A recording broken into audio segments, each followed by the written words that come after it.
நம் நாடு கிட்டத்தட்ட 200 ஆண்டுகள் ஆங்கிலேயர்கள் வசம் இருந்துச்சு. அந்த சமயத்துல நமக்கு சுதந்திரம் வேணும் அப்படின்னு பல தலைவர்கள் பல போராட்டங்களை பண்ணாங்க.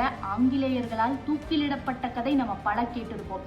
ஆனா ஆங்கிலேயர் வசம் நம்ம இருக்கிறோம்னு தெரிஞ்சும் ஆங்கிலேயரை தூக்கிலிட்ட ஒரு மன்னர் நம்ம தமிழ்நாட்டை சேர்ந்தவருங்க.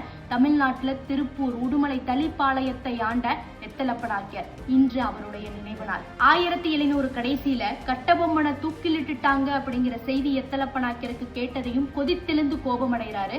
கிட்டத்தட்ட 14 பாளையக்காரர்கள் ஒன்றிணைந்து ஆங்கிலேயர்களை எதிர்த்து ஆங்கிலேயர்களுக்கு ஒரு பயத்தை உருவாக்குறாங்க.